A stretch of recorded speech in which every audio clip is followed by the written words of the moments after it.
Good evening. Hope you're all doing well. Today we're learning Maseches Kesubos, Daf Chav Beis, and we're learning part of Daf Chav Gimel Amud Aleph.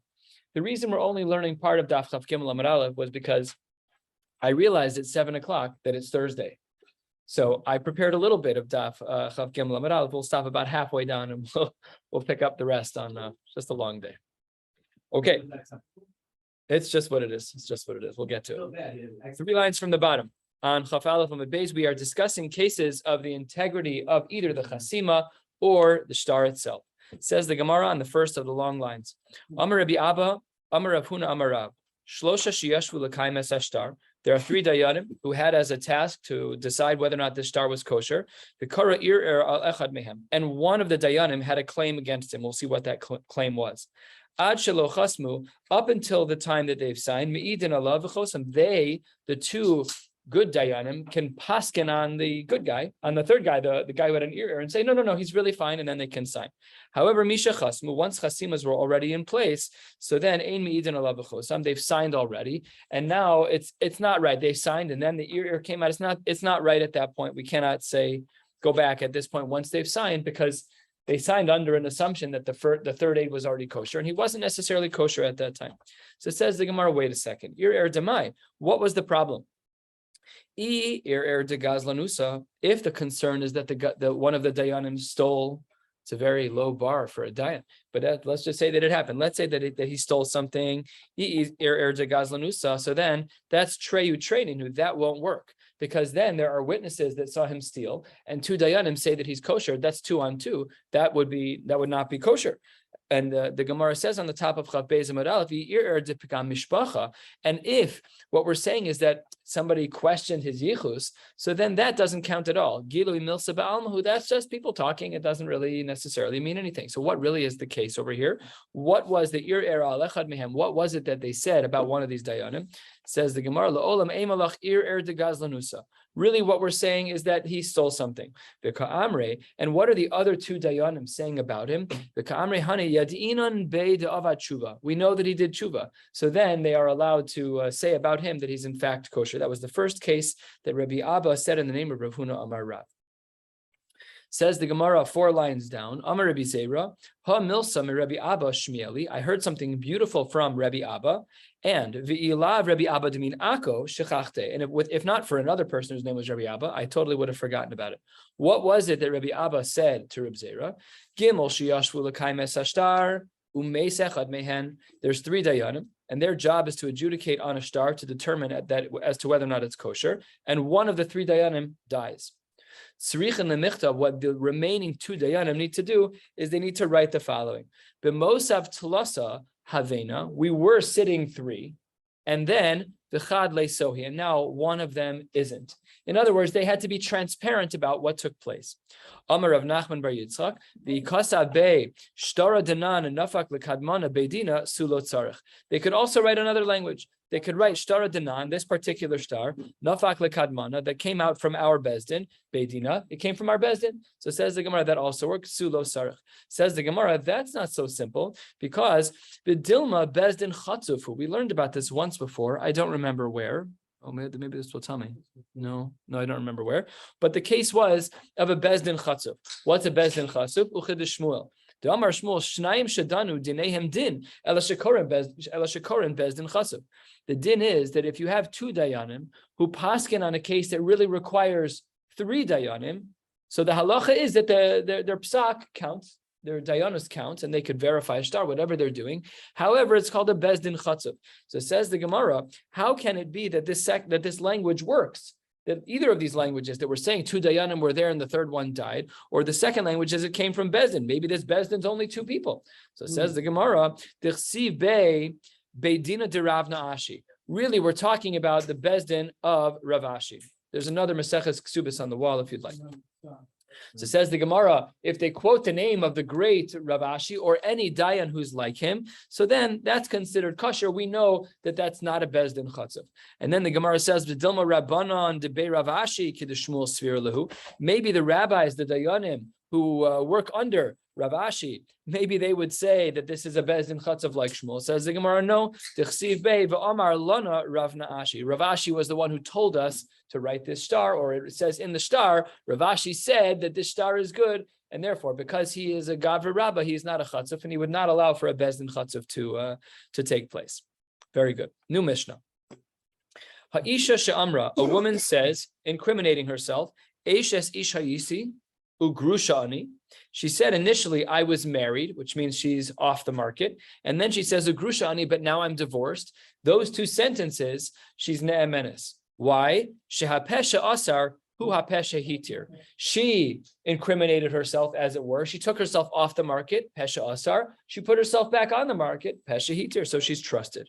However, v'im yesh Edim shahaisa eshes. If she wasn't the one who put herself off the market, who took herself off the market, but rather Edim said, you're married. And then she responds and she says, the Hiomeres Grushani, that's Eina Ne'emenes. Then we don't believe her. In other words, we can employ Pesha Asar Pesha Hitir. She can take herself off the market and put herself on the market. But if someone else takes her off the market, she cannot put herself back on the market. That's not allowed. Eina Ne'emenes. That is not Pesha Asar Pesha Hitir. That's Edus. And she's one person against Edim. That does not work. Omra Nishbesi V'Tahorani. Same principle. I was held captive, but I remain Tahora. When a woman says she's held captive, we assume that her captors were not righteous at all. We assume she was violated. However, if she says Nishbesi, and then she says Tahora ani, the din is she's ne'emenes, same principle, Shapesha asar, hu apesha hitir. But what if she wasn't the one who admitted that she was in Nishbes? V'im yesh edem shenishbes, v'hi omeres Tahora ani, if she was in captivity, but she wasn't the one who said it. There were Edim who said it, and then she said, no. You're right. I was in captivity, but they didn't violate me. So then Eina Ne'emenes. Why? Because again, we no longer are using the mechanism of Pesha Asar hu Pesha Hitir. If these Edim only showed up after she was married to say, well, this is a machlokas. We're going to learn this in Shabbos' Gemara. But if she were to say, if she were to get married and then Edim would show up, so then the din is harezu lo teitze. Then she does not have to get divorced. The Gemara is going to ask, is this line of v'im is bo Edim going on the Reisha or on the Seifa? And we'll discuss that on Shabbos. When it says tahora, is that only with regards to a kohen maybe? Because in any event, if she's a captive, it's an onus in any event. So what difference does it make if she's tahora or not?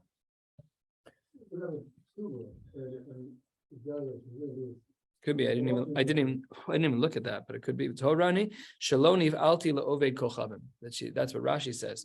That she never. And Rashi says she's ne'emenes. Rashi says she's muteres lekohen. Right, she is. That's what Rashi says. Right. So why do you use the word tahora? It's a strange word to use. I think every time we've spoken about pidyon, about a woman who is nishbes, I think that's the word we've used. I think in Yevamos too, when we saw it, I'm pretty sure. I don't have an eidetic memory like that, but I'm pretty sure that's. I feel like I don't have much of a memory at all, actually, after Yevamos. But think about it, it doesn't make sense because she didn't do anything wrong at all. She didn't, and the only restriction she would have is a kohen. Correct. But did you say that Rashi said she was mutter or kohen? That's in the first case when it's pesha asar pesha hitir. If she says nishbesi b'tahorani, then yes, she's muteres to a kohen. If Edim come, yeah, it's only when she says it. If Edim are the ones who put her down for the count, then that's not. Then we don't trust her to come.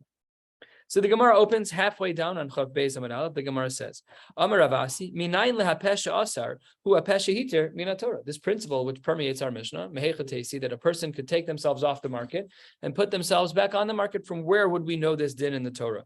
And we know that it's a din deoraisa because our Mishnah is dealing with din deoraisa. We allow for a woman to marry a kohen that should otherwise be asar, even though she said nishbesi.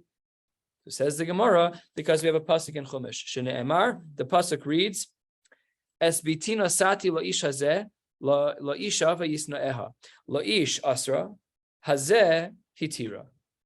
When a man says about his daughter, my daughter is married, and he takes a long delay in the pasuk, the second he says she's married, she's asura to everybody, and then she says lo ish hazeh, she becomes muteres to that man. Oh, so that's pesha asar, pesha hitir. So says the Gemara, Lama likra svarahu he hu asra v'hu sharila. Says the Gemara, that's kind of strange. really, Pesha Asar, Pesha Hitir is a svara. It's not based on a pasuk in Chumash. And the Gemara accepts this. Namely, Pesha Asar, Pesha Hitir is logical. Why is it any more logical than Edus? It's not more logical than Edus, but Edus is too hard for her to overcome. Because if she has two Edim saying that she was Nishbes, the Edus implies that she had Tashma Shamita. She's now going against the Chazaka, the assumption of being Nishbes, of being a captive, and therefore we assume she had Tashma Shamita even against her own claims. But when she is the Pesha Asar, she can then be the Pesha Hitir, and the Gemara says that that is a Svara. And then the Gemara says, okay, well then what's with the pasuk? Elaki isrich kra lichad Rav Huna amar Rav. With the pasuk of esbitina sati loish hazeh, so says the Gemara, the amar Rav Huna amar Rav, 2/3 of the way down, minayin le'av shene'eman le'esoras bito min Torah. How do we know that a father is able to restrict his daughter from all other men in the world? Shene'emar esbitina sati loish. What about the word hazeh? What about ish hazeh? So says the Gemara, Hazeh lamali mi boile lichadatani Reb Yona. A side din that has to do with Hilchos Yevamos. The Tani Reb Yona is esbitina sati loish hazeh hazeh below liyavam. That the dinim of that pasuk, which are speaking about onshin, about a knas, not for now. We'll talk about it another time. That is for a regular man, but below liyavam it precludes a yavam. The Brisa reads 5 lines before the wide lines on Chav Beis Amud Aleph Tanu Rabbanan. Ha'isha she'amra eshes ish ani. Now, this is not, I used to be a captive and now I'm not. This is a woman saying I'm two things at the same time. I'm an Eshes Ish and a Pnuya. That's not possible. That's not possible. Says the Gemara, strangely, Ne'emenes. Says the Gemara, we believe her. Asks the Gemara, that's impossible. She treated herself like a Chaticha de Isura. When a woman says about herself that she's an Eshes Ish, she's done for. She cannot marry anybody else. She can only be with the man that she's currently married to. So why is she ne'emenes? And the Gemara here speaks about a very important halachic principle called amasla. The Gemara says, Amar Rava bar Rav Huna kigon shenasna amasla lidvareha. She said something with a very good reason, even though it wasn't true. And so when she said, Eishes Ish, that I'm married, she didn't actually mean it, and she had a real deeper reason why she said what she said. And if she does that, then we trust both of her statements, even though the first one wasn't true. If she says that she's an Eshes Ish, we should trust her, but it's an amasla. We'll see what that means in a moment. And says the Brisa as follows to support this idea of Rava bar Rav Huna, Tanya nami hachi, 2 lines before the wide lines. What does the Brisa read? Amra Eshes Ish ani v'chazra v'amra penuya ani eina ne'emenes. The Brisa says that if a woman puts herself in both camps, the camp of being married and the camp of being single in the same breath, she's not ne'emenes. But then the Brisa qualifies.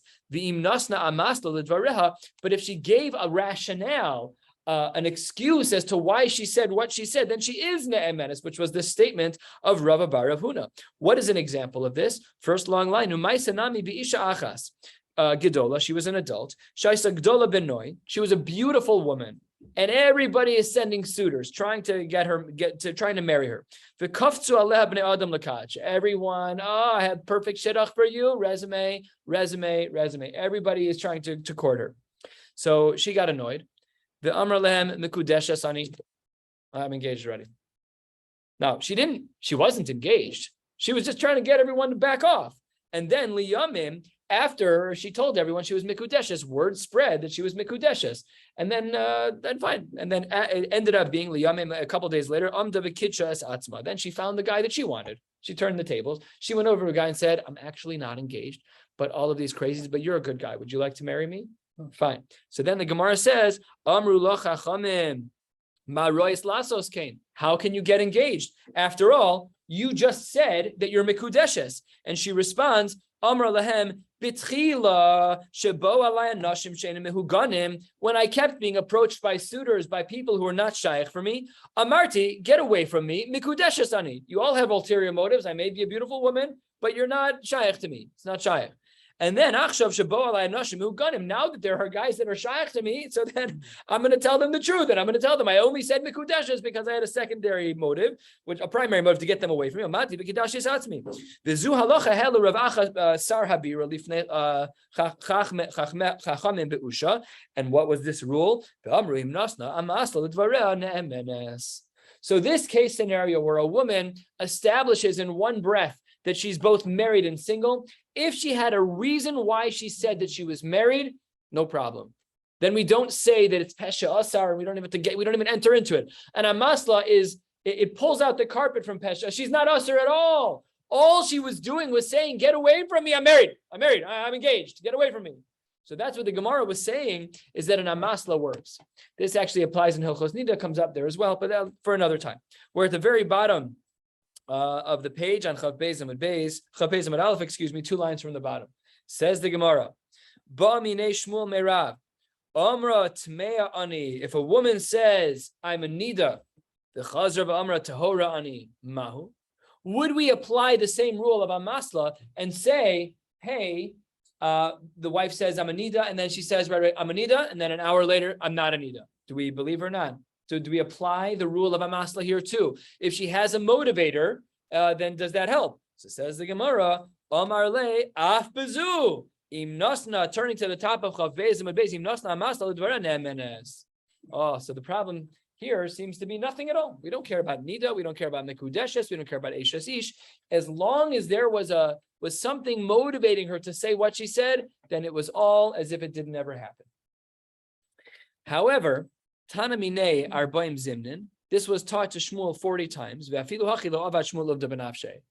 when it came to his own wife, if she ever said the phrase of Tmeani, he's like, okay, you're going to be Tmei until you again go to the mikvah. Okay, she can go right now. It's fine. She can go jump back in the water. She have to do a bdika, whatever. But she can go get in the water again, and she'll be fine. That's okay, no problem at all. Next brisa. Tanu Rabbanon, 3 lines down. Chav Beis Amud Beis. Shnayim omrim meis u'shnayim omrim lo meis. We have 2 witnesses that say that her husband died. These are Yevamos cases. I think they're Yevamos cases. Yes, the 2 people said that her husband died, and 2 people said he did not die. Or Shnayim Omrim Niskarsha, but Shnayim Omrim Lo Niskarsha. 2 people say she's divorced, and 2 people say she's not divorced. Harezu Lo Tinase. In these 2 cases of the possible death and the possible divorce, she should not get married. However, V'im Nises Lo Teitze. But if she gets married, she doesn't need to get divorced. We'll question this in a moment. Rabbi Nachman Bar Yossi Omer Teitze. Rabbi Nachman Bar Yossi argues and says she should get divorced in these 2 cases. Omer Rabbi Nachman Bar Yossi Emosayani Omer Teitze. When is it that I say that she should get divorced? Says the Gemara, Bizman shebo Eidim ve'achar kach nises. They should get divorced if Eidim came first to say what the answer was, and it was a bad answer, and she still got married. Then you broke the rules. Aval, nises ve'achar kach bo Eidim. But if you got married, and only afterwards the Eidim showed up to say, really, you shouldn't get married, then we say no. Then it's 2 Eidim against 2 Eidim, but here she's already married, and she can stay married. So says the Gemara, how is it possible in this latter case where we're saying that what was the case where we're saying that we're not sure if the person is dead or if she's divorced? Michti treu treininu haba aleha ba'asham talui kai. What kind of svara is that? If you have 2 people saying a certain scenario and 2 people arguing that scenario, and the difference is whether or not she's eligible for marriage, how can you ever stay married? That should at the very least be a korban asham talui every time they sleep together, because we don't really know. She might be an eishes ish. Her husband might be alive. If she's not niskarsha, she's married. And if her husband's not dead, she's married. It's trey. So how can you ever say lo seitze? How can you ever say that you need to? So says the Gemara, because she married one of the Eidim. That Eid saw Be'inayim with his own 2 eyes. I know the guy's dead. I saw it myself. Whether or not the Eidus was niskabel and bezdin's a different shaila. But by him, he doesn't have to do anything in regards to a korban, because he's 100% sure he saw this guy nosedive out of a plane without a parachute. Conversation's over. So by him, it's a nothing. He doesn't have to worry about Asham Talui. Fine. By him, he witnessed it. He gufa be'asham talui kaima. But what about her? She doesn't know for sure. As it relates to her, she didn't witness what the aid witnessed. As it relates to her, she still has trey. So says the Gemara, be'omeres barili. She says, I'm 1,000% sure, because whatever her svar is. I know my husband would have called me. I know we have contingency plans in place. I just know 100%. So this is very unique. Listen to this. Even though the Beis Din didn't paskin which pair of Eidim was correct. But if these two get married as bari with vadai claims because the aide saw the death and the woman knows her husband is dead, even though Beis Din hasn't decided if they can stay married, that's allowed. They stay married. That's crazy. It is, but I'm saying, doesn't it affect the trade and you have a false test, this woman saying now, I'm 100% father. Well, yeah, the word chazak is very dangerous here because the chazak is that she's married. Yeah. So the nafkamina is that a korban asham talui is only brought when we're not sure if we violated an Isur Doraisa. And when it's treyu trey, every time this couple sleeps together, he is potentially sleeping with an Eishes Ish. So he's a vadai because he witnessed the murder.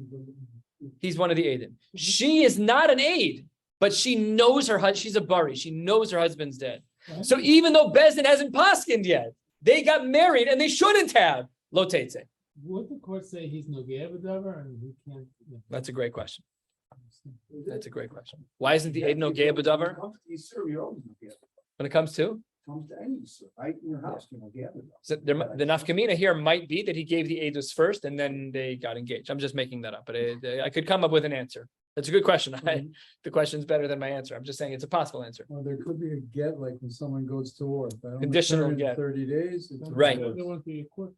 Right, but in this case, that can't be it here because we're only working off of the edus of whether or not they were divorced or the edus of whether or not he died. So the scenario remains a safek Eishes Ish as it relates to Beis Din because Beis Din didn't paskin yet. But each of the couple, the aide who witnessed the death of her husband and the woman who's bari, I mean, it sounds like a bad movie where they ended up getting married, even though the edus wasn't. That's what it sounds like, but that's Ladina. That's how it plays out. What we said a few weeks ago about only if you see the nose, the face, Yeah. the whole thing, is that only for Avis for Beis Din? Or is What does that mean? It's just to verify the death of the man. We have Right, to but see. So if this guy is worried that he fell out of the airplane or whatever, that he doesn't He need was to like- see. They didn't have their friends. Oh, so no, I'm sure there are halachic assumptions of death. I'm sure there are. I don't know what they are, but like above. You walk back. Oh, we're creating that scenario. He's asking. We know that. That's the assumption of the Gemara is about his head fell off. The assumption of the Gemara is clear. Decapitated, he's done. But there are other shilas, like you're saying, jumping out of the buildings on 9/11. Well, You can see it if someone jumps out, very dead. That's what it's like. Second, that. beautiful diuk. Yeah, I probably taught it. I just don't remember it. Memory thing. Let's go. The Gemara says third of the way down. Amar Rav Yochanan, similar case. Shnayim omrim meis u'shnayim omrim lo meis. Harezu lo tinase. V'im niseis lo tetze. So what's the case? We have a case of two people who say that the husband died and two say he didn't die. You should not get married. And then you also don't have to get divorced if b'diavad you get married. Shnayim omrim niskarsha. U'shnayim omrim lo niskarsha. Harezu lo tinase. However, over here, v'im niseis tetze. So he deviates from the previous Gemara. In the previous Gemara, we had the same halachos for the cases of Mace and Gerushin. Here we have a difference in the B'diavad scenarios. In the case of Shnaim Omrim Mace, Shnaim Omrim Lo Mace, B'diavad, if he gets married, he doesn't have to get divorced. However, if there are two Eidim who say she got divorced and two Eidim who say she didn't get divorced, then there, v'im niseis tetze B'diavad, she does have to get divorced. So asks the Gemara, Ma'ishna Resha, U'ma'ishna Seifa. Why is it that in the Resha, in the case of the potential death of her husband, where the edus is split, we say that b'diavad she can stay married, but when it comes to gerushin, b'diavad it's teitze? That's the Gemara's question. 3 answers. Here's answer number 1, just about halfway down. Amar Abaye tirgama be'ed echad. We're not looking at this case correctly. Really, it's one aid. However, eid echad omer meis hemnu rabbanan kibei trei. Really, mitzias is that there was only one aid over here. When we trust one aid, that aid is equivalent to 2 people. Now, uche de ula, all of this aligns with the shita of ula. De amar ula, kol makom she'emina Torah eid echad harei kan shnai. V'hai de ka'amar lo meis, the second aid who showed up to say, no, he didn't die. So says the Gemara, the reason why in the Resha, where we have the B'diavad case of whether or not of whether or not he died. So the first aid who testifies becomes an equivalent to two aidim. But when the second aid testifies as hakchasha, he's treated as one against two, even though there's only one in both cases. But because the first aid, when he showed up, he was equated to two. When the second aid showed up, it was one against two, and he lost. So therefore, b'diavad, you can stay married. Asks the Gemara, Hachi afilu lechatchila nami. Forget about b'diavad. Let them stay married. Let them get married. Who cares? It's one aid who's really two against one aid who's really one. Chad against Trey. Let them get married lechatchila. Says the Gemara, Taka, you're right, but it's not from. Says the Gemara, Mishum de Ravasi. Dam Ravasi haser mimacha ikshus peh v'lazus v'asayim harchek mimeka. This is not the right move. There are times it's navel b'shus haTorah. It's mutter, but people are going to say really not nice things about you. If somebody shows up and says, "I saw your husband's alive. I saw him in Walmart," so Ladina, you could marry that person, but you shouldn't. Oh, that's not a simple psak, especially if you love the person, especially all this. I'm just saying it's not a simple psak. And it's also, what is this? What halachic, what is this? Is it Derabanan? Is it a feel good? Is midas chasidus? You have to get into the Rishonim here. This is where we need explanations, because you're right, it shouldn't happen. Okay, I hear you, but what halachic level are we talking about? Are there kulas? Are there mitzvah pru'ervu? Does that override this haser mimeka? Okay, these are all questions that harchek mimeka. That all requires questions. So this is why, says Abaye, in the Reisha, why we allow them to stay married. Seifa, what about the case of Niskarsha? Seifa, here's what happened. Eid echad omer Niskarsha, ve'eid echad omer lo Niskarsha. And tarvaihu be'eshes ish kamesade. The edus that they're giving is on a couple that was married. V'haidik amar Niskarsha, havalechad, ve'in dvarav shel echad, ve'makom shnayim. And it's one against two. So therefore, he is not believed, and therefore, it's one against two, and therefore, b'diavad, they have to get divorced. That's the answer of Abaye. Rava doesn't agree. 2/3 of the way down, 2 lines before the wide lines. Rava Amar le'olam trehu treininu. I don't know why you're retranslating this as a one-person case. What did Rabbi Yochanan say? It was a case of 2 on 2. Let's be a little bit more literal. Abaye says, Rava, it's a case of 2 on 2. Rabbi Yochanan dvarav shel Reb Menachem bar Yosi begerushin v'lo Rabbi Misa. He agreed. We saw this shita on the top of the page. He agreed to the shita of Reb Menachem bar Yosi in regards to gerushin v'lo b'misa. Meaning, Rava sees a fundamental difference between the 2 cases. One case of death and one case of gerushin, my taima, misa eni yacholim echachashto. When it comes to death, if death is overturned, then there is no hakchasha. The man walks into the room, he's like, "Hi, sweetheart," and she's like, "No, I hold he's dead. He's a harug baba cheder. The guy's standing right there. There's no hakchasha when it comes to someone who's alive. So therefore, that case is totally different. However, gerushin yochol mechachashto. When it comes to gerushin, we can always find out later that it was mezuyaf, it was a shtar mezuyaf, it wasn't a kosher get, it didn't have the right date on it, they had the wrong girl's name on it, whatever the case is, we can fight that, and therefore the halachos are different. Answer, so says the Gemara, really, a woman would be such a mechutzef as to say that their divorce happened or didn't happen? Umi chatzifa kulei. Would a woman be so brazen? 2 lines into the wide lines. V'amar Rav Hamnuna, ha'isha she'amar lebaila gerashtani ne'emenes. If a woman says about her husband that he divorced her, she's believed. Why? Chazaka. Ein isha mi'iza paneh bifnei baila. No one is that brazen. A woman would never do that. Could you imagine the case scenario where a woman says in public, "Oh yeah, we're divorced"? He's like, "What? We're not divorced." No woman would do that if it wasn't true. And the Gemara doesn't say this here, but is this connected? Tavel metav tandu metav armala. What is the reason for the chazaka? Just chutzpah? So says the Gemara. Hang on one second. Hani mili. When is it that we say that a woman is going to be brazen? Hecha deleka edim de kamesayle. But aval hecha de ika edim de kamesayle meiza umeiza. If she has edim that will support her shita, she'll be as brazen as she can. She gets a ksuba out of the deal. Yeah, somebody give me money. So if she's able to garner the strength of edim, then she's willing to be meiz panim. Says the Gemara, 3rd possible answer. So we saw Abaye, who said, really, Rav Yochanan is talking about a case of 1 aid that's like 2, and he made a distinction between the Reisha and Seifa. Rava gave the answer is that there's a difference between the hakchasha by a mace, which is impossible if he shows up alive, and by gerushin, which can be overturned. And now we have the 3rd answer, 5 lines from the bottom. Ravasi Omar Kigon de Amre Edim Achshav Mace Achshav Girshav. It happened right now. Misa leka levrura. This wasn't the 21st century. Back in the day, if somebody died, it could have been weeks until you could verify that they actually died. They live in another city, but I got edus, or I just flew, I just got off the boat, but I saw him get eaten by a shark. There's no way to verify that. So by that, misa leka levrura, gerushinika levrura. So because we have the ability for berur, we can figure that out. We can do so. Show me your get. Show me your get. What? Show me the dead body that was eaten by a shark? Someone was recently killed by an alligator in Florida, pulled into the waters.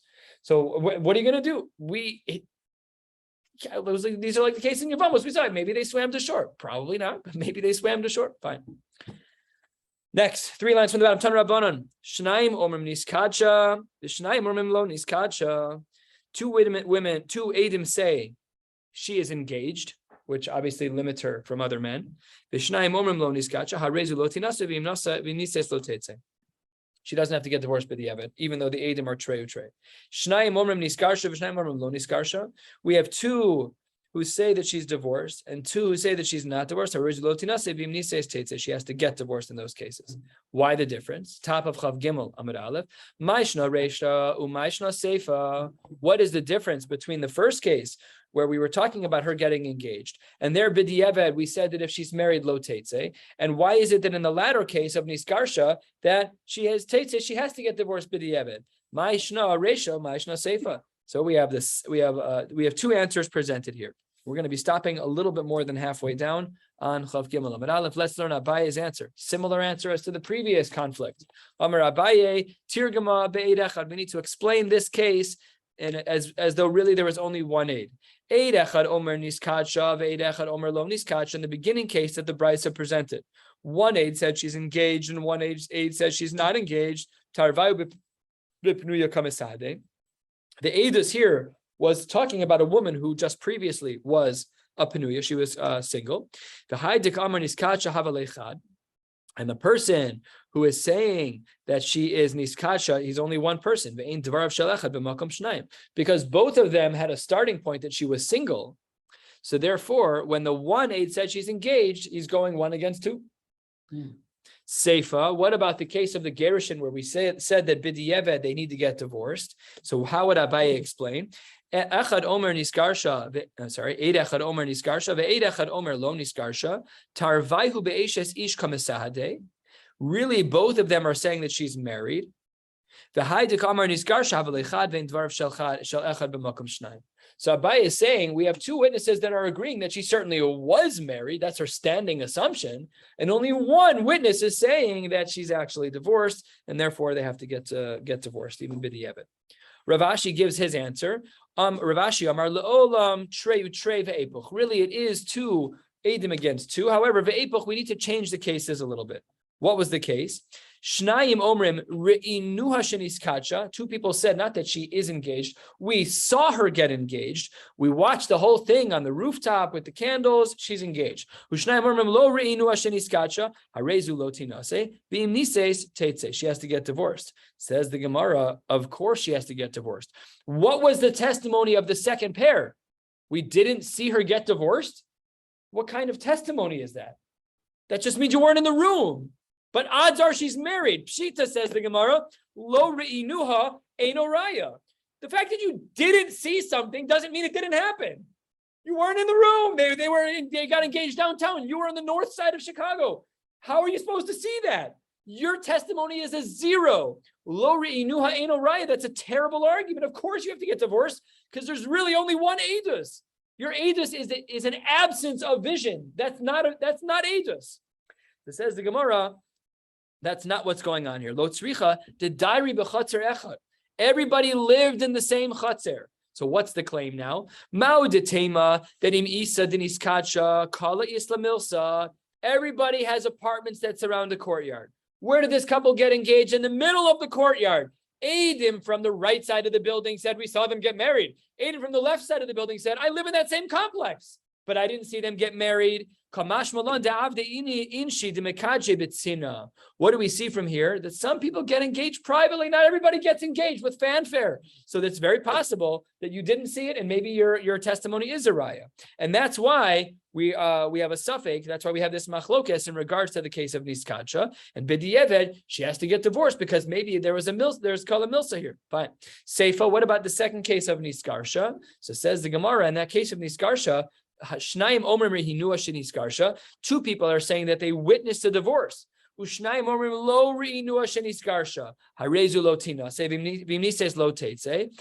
the Gemara, what's the case over there? You didn't see her get divorced? Who cares what you didn't see? That's not edus. So says the Gemara, what? My kamashmalan. We learned this already. So it can't be that the case of divorce of Lo Reinu is that they all lived in the same Dalet Amos. Says the Gemara, hold on one second. When it comes to Kedushin, some people avoid fanfare, private, they're getting engaged just with family around, fine. Aval Gabe Gerushin, I could have argued that Inisa the Igrasha call Isla Milsa. That had it been that they got divorced, really there is a call. In both cases, that it's possible for one to get engaged and divorced. That explains the distinctions that we saw in the Brisa, 3 lines from the bottom of Chav Beis Mad Aleph, where in regards to the case of doubt of Kiddushin, we said that if she gets married, she doesn't have to get divorced, B'di'eved. And in the case of divorce, that if she gets married, B'di'eved, she does have to get divorced. We'll stop right here. We're going to pick up at V'im Mishen Nises on Shabbos. Wishing you all a beautiful night. If you stay one moment, please. Sure. So that was